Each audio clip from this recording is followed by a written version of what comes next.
Okay, here we discuss about the next point is that impulse of force. आता या ठिकाणी आपला जो नेक्स्ट पॉईंट आहे तो आहे impulse of a force. So what is impulse of force? The next point आपला जो आहे तो आहे impulse of force. According to Newton's second law of motion, F bar is equal to rate of change of its momentum with respect to time. So F bar is equal to dp bar by dt. Okay बघा आता न्यूटनचा जो second law आहे त्या second लॉच्या नियमानुसार so according to Newton's second law impulse of force म्हणजे आपण काय म्हणतो. So according to Newton's second law of motion F bar is equal to DP bar by dt. So that is DP bar is equal to बघा force into काय होणार आहे displacement होणार आहे. DP bar is equal to F bar dot dt bar. So the quantity change in momentum is named as impulse of force, that is J bar. या ठिकाणी जी quantity आहे ते म्हणजे काय होतं चेंज इन मोमेंटम त्यालाच आपण काय म्हणतो impulse of force J bar असं म्हणतो. Okay so impulse of force म्हणजे काय आपल्या लक्षात आलं असेल कशाला म्हणतो आपण impulse of force according to Newton's second law of motion. आता न्यूटनचं सेकंड लॉ ऑफ मोशन काय आहे न्यूटनचं second law of motion. So according to Newton's second law of motion, F bar is equal to dp bar by dt. Okay. So dp bar is equal to F bar dot काय आहे dt bar. So dp म्हणजेच काय आहे rate of change of momentum आहे. So the quantity that is change in momentum ज्याला आपण काय म्हणणार आहोत impulse of force J bar असं म्हणणार आहोत. So the change in momentum in time t. आता हे जे काय मोमेंटम चेंज झालं किती वेळेमध्ये इन टाईम टी या वेळेमध्ये. सो आपण चेंज इन मोमेंटम काय घेऊ शकतो जे bar. So J bar is equal to what that is D P bar. तर डी पी बार म्हणजेच त्याला काय म्हणतो आपण change in momentum that is P two bar minus P one bar is equal to force into time. So for a given body of mass M समजा एखादी दिलेली body असेल आणि दिलेल्या बॉडीचं जर समजा मास जर एम इतकं असेल स्मॉल एम इतकं जर त्याचं मास असेल so it comes J bar is equal to P two bar minus P one bar. त्यामुळे त्यावेळी त्याचं जे बारचं इक्वेशन काय होईल सांगा P two bar minus P one bar. So P two bar म्हणजे काय एम व्ही पी वन म्हणजे पण एम व्ही पी टू म्हणजे M two V two minus आता मास सेम आहे पी वन म्हणजे सुद्धा काय होणार mass into velocity V one. So M common घेतला तर आतमध्ये काय राहील V two bar minus V one bar म्हणजेच F is equal mass into acceleration with respect to time मात्र. So F bar dot D F bar. So here F bar is a not constant. F bar हा इथं काय नाही constant नाही. Okay so but we know how it varies with time. So therefore J bar is equal delta P bar. Delta P bar म्हणजेच त्याचा पण काय घेतो इंटिग्रेशन घेतो. So integration of D P bar okay integration of dp bar is equal to what f bar dot dt bar. So this is equation number 1 2 and 3. This is nothing but impulse of force that is j bar is equal to f bar dot t bar is equal to f bar dot t and again j bar is equal to integration of f bar dot dt. Okay so this is the impulse of force. हेच काय आहे impulse of force आहे. तर next आता पुढचा जो आपला point आहे तो कोणता आहे rotational analogue of a force moment of. बघा नेक्स्ट आपला पॉईंट आहे rotational analogue of a force किंवा मोमेंट ऑफ फोर्स किंवा टॉर्क. ओके आता rotational analogue of a force rotational analogue of a force किंवा मोमेंट ऑफ फोर्स किंवा torque म्हणजेच काय तर लक्षात घ्या the quantity moment of force or torque is defined as rotational analog.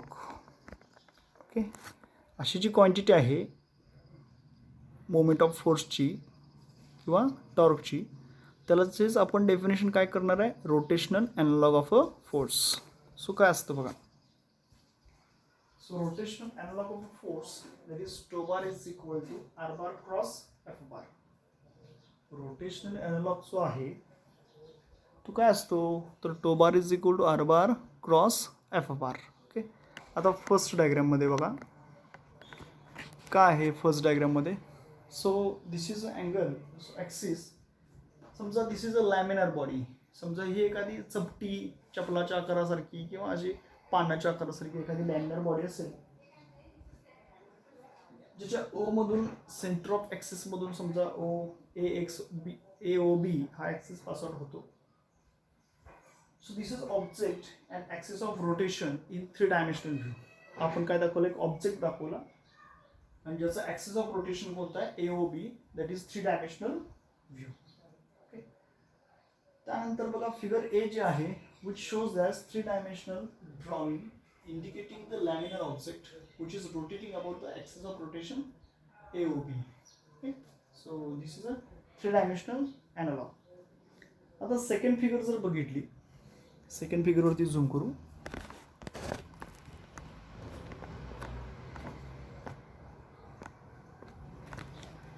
Okay, हां, हे बघा. आता सेकंड फिगर जर तुम्ही पाहिली तर सेकंड फिगरमध्ये काय आहे बघा, figure B which indicates the top view of the object. हा जो फिगर बी आहे ते काय इंडिकेट करतं, तर टॉप व्ह्यू ऑफ ऑब्जेक्ट, एखाद्या असणाऱ्या ऑब्जेक्टचा टॉप व्ह्यू हे कोण दाखवायला लागलेलं आहे, तर ते कोण दाखवतं, टॉप व्ह्यू.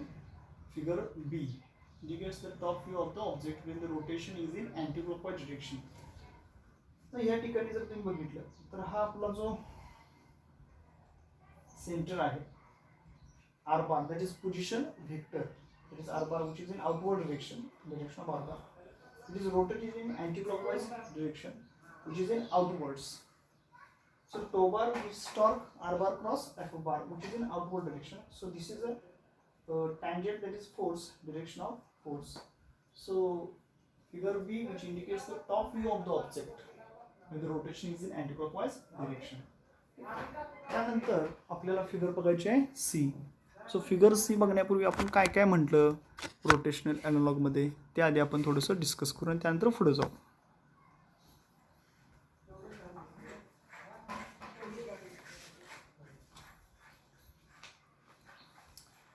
काय काय म्हटलं आपण रोटेशनल ॲनालॉगमध्ये. समजा फॉर एक्झाम्पल आपल्याला इथं माहिती आहे, while opening a door fixed to a frame of hinges. आता डोअर ज्यावेळी आपण ओपन करतो तेव्हा तो त्याच्या बिजागरीमध्ये हिंजेसमध्ये फिक्स्ड केलेला असतो. Okay, while opening a door fixed to a frame of hinges we apply the force away from the hinges. आपण त्याच्यावरती अप्लाय करतो force and perpendicular to the door to open it with easy. Okay, आणि परपेंडिक्युलरच्या डोअरला force apply करतो ज्याच्यामुळे तो easily open होतो. So we are interested in achieving some angular displacement. आता त्याच्यामध्ये काहीतरी अँग्युलर डिस्प्लेसमेंट तयार होतं for the door if the force is applied near the hinges. समजा आपण जर फोर्स आता अप्लाय केला, कुठे अप्लाय केला, नियर द हिंजेस किंवा ऑर म्हटलेला आहे नियरली पॅरल टू द डोअर. ओके, समजा आपण काही फोर्स अप्लाय केला. Okay, if the force is applied near the hinges or nearly पॅरल टू द डोअर, त्या डोअरला पॅरल असा फोर्स अप्लाय केला किंवा त्याच्या हिंजेसच्या जवळ म्हणजे बिजागरीच्या तिथं जर तुम्ही त्याला पकडलं आणि बाहेर जर वडाला तर दरवाजा उघडेल का. Okay, so it is very difficult to open the door. ते खूप काय होईल, अवघड होईल. It is very difficult to open the door. So if door is heavier that is made up from iron or instead of wood or plastic we need to apply proportionately larger force. आपल्याला काय करावं लागेल, larger force तिथे apply करावं लागेल with same angular displacement. That is it shows at that rotational ability of a force. याचा अर्थ काय, ते आपल्याला काय दाखवतं, rotational ability of a force. आता ती रोटेशनल ॲबिलिटी त्याची कशी आहे, not only depends upon mass but also upon the point of application of the force. So that is the point should be as away as possible from the axis of rotation. आणि कशावर depend आहे, तर and the angle between direction of the force. बघा, आणि कशावर depend आहे, and the angle between the direction of the force and the line joining the axis of rotation with the point of application. Okay, so taking into account of all this factors the quantity of moment of force or torque is defined as. आपण याची definition काय करू शकतो, तर बघा आपण definition मगाशी तुम्हाला सांगितलेली होती याच्याबद्दलची. काय डेफिनेशन सांगितलं बघा काय म्हटलं, द क्वांटिटी, कोणती क्वांटिटी, मोमेंट ऑफ फोर्स और टॉर्क किंवा टॉर्कची इज डिफाइंड ॲज, काय आहे याची definition, is defined as rotational analogue. बघा याची डेफिनेशन काय आहे, is defined as rotational analogue of a force. Okay, so as rotation refers to direction. आता इथं रोटेशन म्हणजे मी काय म्हणतोय, ॲज अ डिरेक्शन असं म्हणतो, दिशा असं म्हणतो. So torque must be vector quantity. आता बघा टॉर्क ही कसली क्वांटिटी आहे, vector quantity in its mathematical form. कोणत्या फॉर्ममध्ये, mathematical form. So torque or moment of force is given by, so torque or moment of force. आता तो torque किंवा moment of force आपण कसं भेटू शकतो, तर मग अशा आपण डिस्कस केलेलं आहे. Tau bar is equal to काय असेल सांगा, tau bar is equal to R bar cross F bar. R bar म्हणजे त्याचं झालेलं distance, displacement into force. Okay, so tau bar is equal R bar cross F bar म्हणजे R F sine theta. याचा अर्थ आणखी काय होऊ शकतो, R F sine theta. Okay, so F bar म्हणजेच काय आहे या ठिकाणचा अप्लाइड फोर्स आहे आणि आर बार म्हणजेच काय, position vector of the point of application of the form force. Okay, from the axis of position. आता फिगर ए बद्दल मी बोललो. आता मी काय हे आपल्याला डायग्राम झूम करायचं असल्यामुळे मला पुढं थांबता येणार नाही, मी दिसू शकणार नाही, बरोबर आहे का, डायग्राम आपण झूम केलेले आहेत. सो फिगर ए म्हणजे काय, which is the moment of force with object, moment of force with object and axis of rotation in 3D view. ही बघा इकडं असणारी फिगर बी आहे. ही फिगर बी म्हणजेच काय, या बाजूला डिरेक्शन ऑफ आर बार दाखवले बघा, इथनं पॉईंटपासून इकडे केलेला हा डिरेक्शन बघा फोर्सचा आहे. आणि टॉर्क बघा इथं R bar cross F bar आहे आउटवर्ड डिरेक्शनमध्ये. So figure B which is the top view. Figure B म्हणजे काय आहे, it is the top view for moment of force. Figure बीच काय आहे, that is a top view of moment of force, that is F bar which is in anticlockwise rotation. त्याची direction कशी आहे रे, anticlockwise with F bar and R bar in plane of paper. Figure सीचा जर विचार केला तर आता बघा आपण इथंपर्यंत बघलेलं होतं आणि ह्याच्या पुढचं मी सांगायचं राहिलेलं होतं. आधी ते बघू आणि मग त्यानुसार डायग्रामचं एक्सप्लेनेशन आपण पाहणार आहोत. ओके,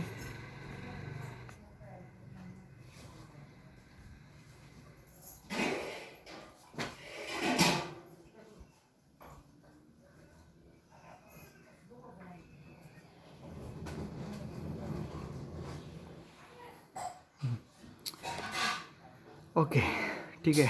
आता बघा या ठिकाणी असणारी आपली कुठली फिगर दिसते, तर ही जी फिगर आहे ती फिगर बघा सी आहे. एक मिनिट, क्लिअर दिसायला पाहिजे थोडंसं. हां, हे बघा आधी हातामध्ये धरतो म्हणजे तो परत तुम्हाला सांगता येईल. थोडंसं क्लॅरिटीमध्ये प्रॉब्लेम येतो मग.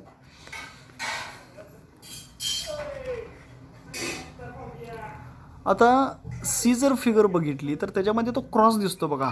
ॲक्च्युली ते टॉर्क आहे, त्याचा अर्थ आहे बरं का. ते क्रॉस सिम्बॉल वगैरे मी इथं दाखवलेले आहेत, त्याचा काय अर्थ आहे ते आपल्याला पुढं बघायचंच आहे. तर हा कसा आहे, डिरेक्शन ऑफ आर बार जे आउटवर्ड डिरेक्शन आणि एफ बार बघा एक्झॅक्ट परपॅन्डिक्युलर आहे direction of F bar. So therefore R bar cross F bar which is in inwards असणार आहेत, बरोबर आहे का.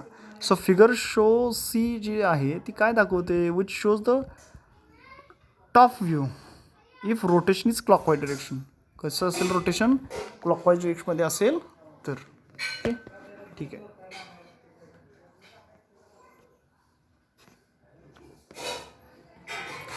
So figure C which is the top view. Figure C काय दाखवते आपल्याला, top view of moment of force F bar in clockwise direction F bar and R bar in plane of paper. Okay, so these diagrams which gives the directions involved. आता figure A बद्दल आपण म्हटलं 3D drawing indicating the laminar object rotating about a fixed axis of rotation AOB and which is axis being perpendicular to the object and passing through it. Figure B बद्दल आपण बघाशी बोललो. काय म्हटलं figure B बद्दल, which indicates the top view of the object when the rotation is in anti-clockwise direction. Figure C बद्दल पण आपण बोललो. काय म्हटलं, figure C shows the view from the top if rotation in clockwise direction. Okay, आता figure बी आणि C which are drawn in such way that the applied force F bar and position vector R bar of the point of application of the force are in plane of these figures. So direction of the torque, okay बघा, direction of the torque is always perpendicular to the plane containing the vectors r bar and f bar and can be obtained from the rule of cross product. आणि ते कसं मिळणार आपल्याला, कुठला rule वापरून, cross product और by using right hand thumb rule. आता right hand thumb rule काय आहे? राईट हँड थंब रूल तुम्हाला माहिती पाहिजे. आता बघा, पहिल्यांदा हे पण माहीत पाहिजे की राईट हँडेड स्क्रू रूल त्याला आपण म्हणतो. काय आहे राईट हँड स्क्रू रूल? हे बघा अशा पद्धतीनं. ओके, तर imagine the axis of rotation to be held in a right hand in such way that right hand thumb रूलनुसार याचे आपल्याला डिरेक्शन मिळतात. कशाच्या? या रोटेशनल ॲनालॉगच्या ए बी डायग्राम आणि सी डायग्रामच्या. काय आहे right hand thumb rule? Imagine the axis of rotation to be held in a right hand such that the curled fingers around it and thumb just outstretched, then curled finger gives the direction of motion of the conductor, okay, and thumb gives the direction of angular displacement vector, आणि thumb काय देतो? direction of angular displacement vector ची direction देतो. तर यानुसार इथं direction आपल्याला कोण सांगणार आहे? राईट हँड थंब रूल सांगणार आहे. ओके, सो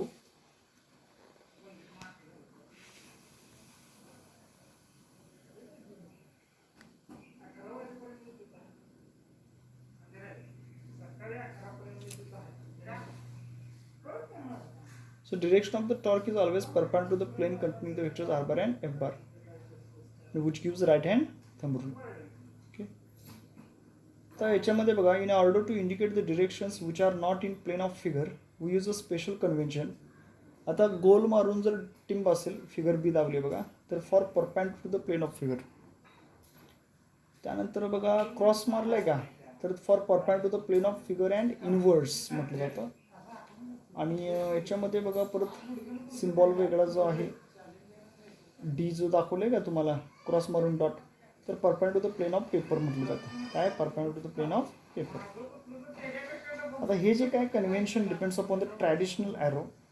ओके, तर याच्यामध्ये आता पुढे इलिस्ट्रेशन किंवा एक्झाम्पल्स दिलेले आहेत. त्याच्या आधी कपल ऑफ फोर्स वगैरे आपल्याला माहिती आहे. सो बघा, रोटेशनल ॲनालॉग आपण अनेकदा बघू काय काय आहे. थोडंसं मी स्मॉल करतो म्हणजे मी याच्यामध्ये दिसू शकतो तुम्हाला.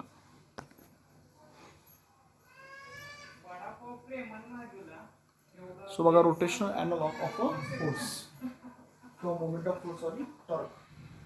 साधं उदाहरण द्यायचं झालं तर एखादी वस्तूवरती जर तुम्ही फोर्स अप्लाय केला, साधं याचं एक्झाम्पल, एखाद्या वस्तूवरती, एखाद्या ऑब्जेक्टवरती जर तुम्ही फोर्स अप्लाय केला तर ते असणारी वस्तू, ओके, किंवा ऑब्जेक्ट, एखादी वस्तू किंवा ऑब्जेक्टवर तुम्ही फोर्स अप्लाय केला तर ती असणारी वस्तू किंवा ऑब्जेक्ट काय होते?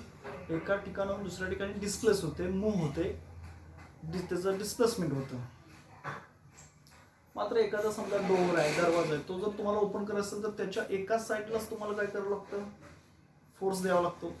आणि दुसरी असणारी जी बिजागरी आपण म्हणतो, त्याला हिंजेस म्हटलं जातं, त्याच्या भोवती दरवाजा काय होतो? ओपन. म्हणजे हे काय झालं?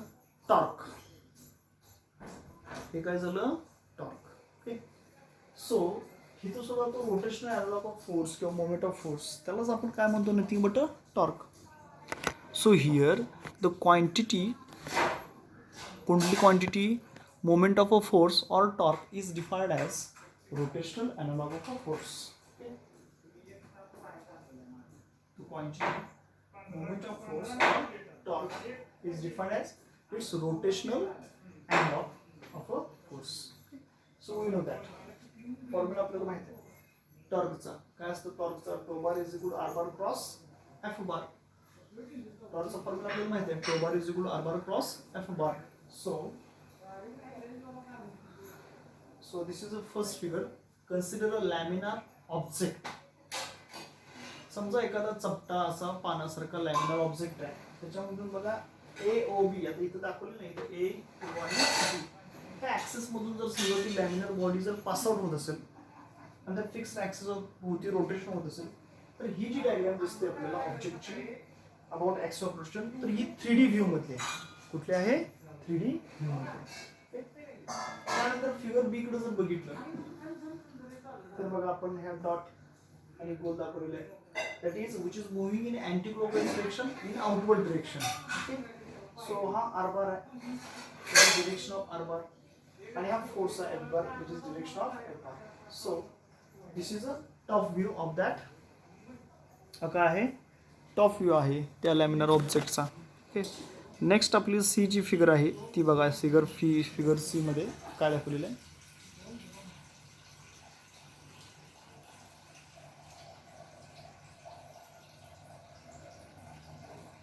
तिथं पॉइंट ऑफ त्याचा आहे ॲक्सिस ऑफ रोटेशन म्हणतो आपण. त्या ठिकाणी बघा क्रॉस प्रोडक्ट म्हणजे which is moving in a clockwise direction in inwards. So r bar cross f bar, हा r bar ची डिरेक्शन आहे, force that is direction of f bar. So what? So figure A shows three-dimensional drawing indicating the laminar object which is rotating about the axis of rotation AOB. Okay. त्यानंतर figure B which indicates the top view. Figure B जर बघितलं मग अशा पण बघितलं ते काय दाखवतो, which indicates the top view of the object. Figure B काय दाखवते, which indicates the top view of the object. Okay. त्यानंतर फिगर बी आपण पाहिल्यानंतर फिगर सी काय दाखवते बघा, which shows view from top of rotation. Figure C काय दाखवते, which shows view from top if rotation is clockwise direction. So therefore आता आपल्या त्याच्यामध्ये काय बघायचं आहे, त्याच्यामध्ये असणारं एक्सप्रेशन बघायचं आहे. सो देअरफॉर बघा,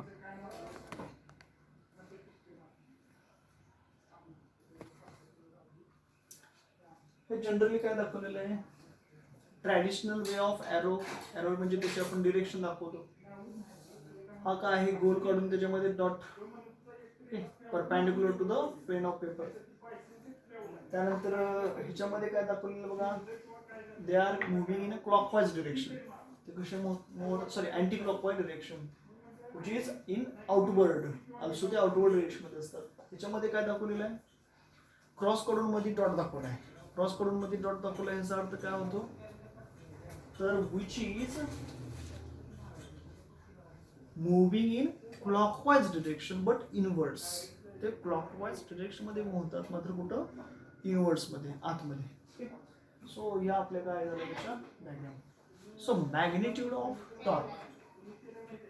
so magnitude of torque tau is equal to काय आहे, magnitude of torque tau is equal to that is tau is equal to r bar cross f bar. r bar cross f bar, r bar vector है, f bar vector है. r bar cross f bar that is vector product or cross product of two vectors is defined as it is the product of magnitude of two vectors and sine of angle between them. So tau bar is equal to r bar cross f bar is equal to rf sin theta. Tau is equal to R F sine theta लिहिलं आपण. आता याचे consequences आहेत, काय काय consequences आहेत बघा. So first consequence या ठिकाणी दिलेला आहे. ओके बघा आता consequences. If R and F is greater the torque is greater. बघा if R and F is greater, समजा आर त्याच्यामध्ये असणारा आणि एफ हे जर ग्रेटर असतील तर मला सांगा tau bar is equal to R F ना. Tau is equal to R F. R मोठा एफ मोठा म्हणजे दोघांचं गुणाकार मोठा म्हणजे साहजिकच काय झालं, टॉर्क सुद्धा काय असणार आहे, ग्रेटर असणार आहे. If R or F is greater the torque is greater. So this is recommended to apply the force away from the hinges. त्यामुळे फोर्स काय असणार आहे, अवे फ्रॉम द हिंजेस. आता सेकंड काय म्हणते बघा,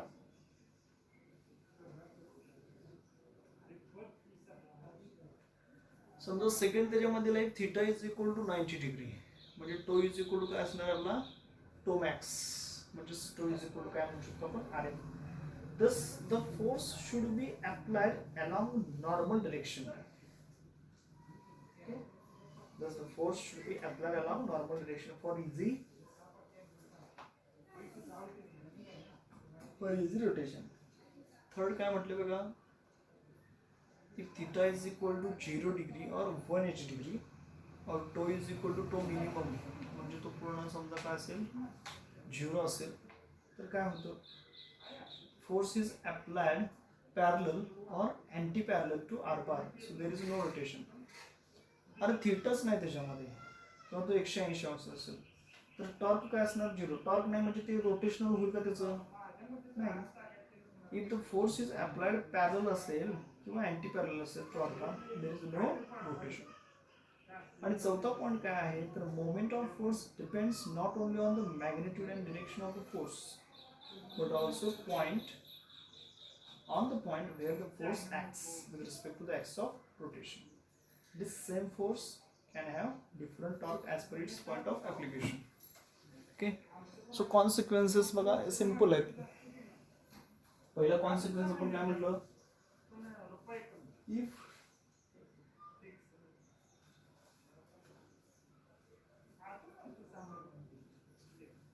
R and F is greater, समजा R आणि F ची व्हॅल्यू जर समजा काय असेल जास्तीत जास्त असेल torque is greater. Theta 90 degree असेल तर tau is tau max is equal to RF. Okay, so that is force is applied normal और परपेंडिकुलर टू द ऑब्जेक्ट. समजा थीटा 0 असेल म्हणजे त्याच्यामध्ये थीटाच 0 आहे किंवा जवळपास 180 डिग्री असेल. समजा थीटा इज इक्वल टू 0 असेल किंवा 180 डिग्री असेल. So tau is equal to minimum, that is 0. It means that no rotation takes place. Torque नाही, so rotation होणार नाही. No rotation. आणि चौथा आहे बघा moment of force depends not only on magnitude and direction of force. Moment of force जो आहे तो moment of force हा फक्त त्याच्या असणारा मॅग्निट्यूड किंवा डिरेक्शन वरती फोर्सच्या अवलंबून नसतो. मग कशावरती अवलंबून असतो but also on the point where the force acts with respect to axis of rotation. But also कशावरती त्या पॉइंट वरती की ज्या पॉइंट वरती फोर्स ऍक्ट होतो with respect to its axis of rotation. Okay, तर नंतर आपला नेक्स्ट जो पुढचा पॉइंट आहे सिंपल आहे तो कोणता आहे बघा. नेक्स्ट आपला जो पॉइंट आहे तो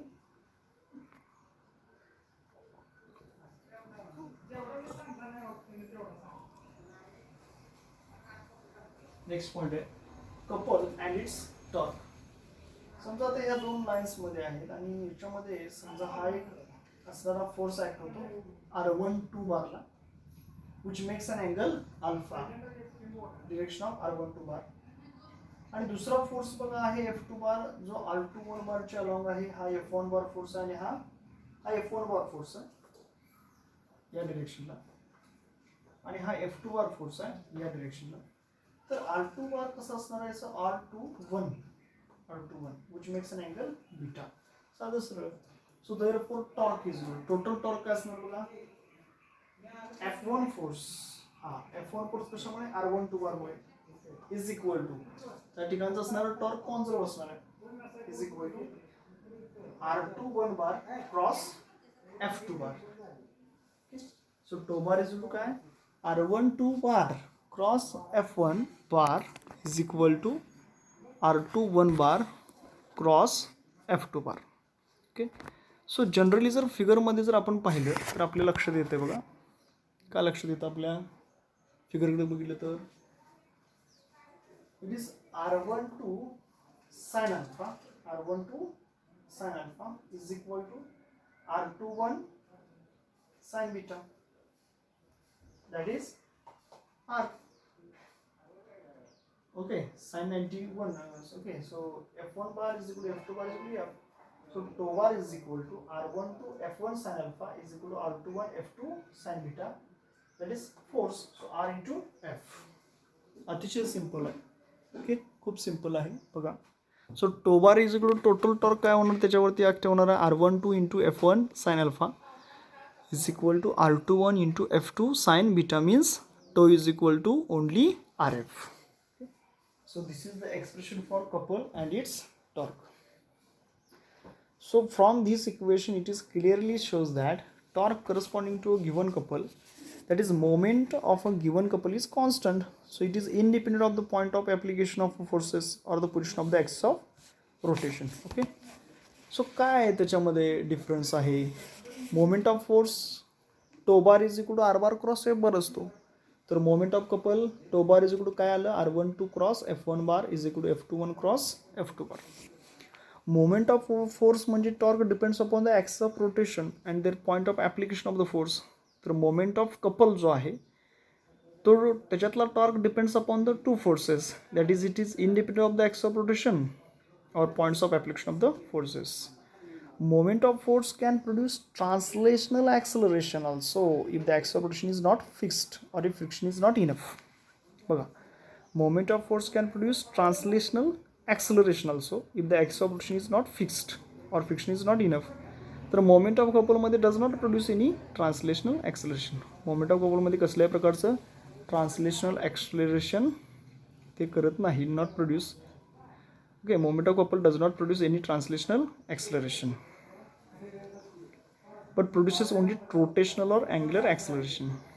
Moment of force, its rotational effect can be balanced by a proper single force or by proper couple. बघा, मोमेंट ऑफ फोर्समध्ये काय म्हटलं आपण, it's rotational effect can be balanced. त्याचा जो असणारा मोमेंट ऑफ फोर्सचा रोटेशनल इफेक्ट आहे तो आपण बॅलन्स्ड करू शकतो बाय प्रॉपर सिंगल फोर्स और प्रॉपर कपलच्या साह्यानं. तर rotational effect can be balanced only by another couple or equal and opposite torque. Okay, so next टाईमला आपण पुढं बघणार आहोत. पुढचा पॉईंट आपला जो आहे दॅट इज मेकॅनिकल इक्विलिब्रियम.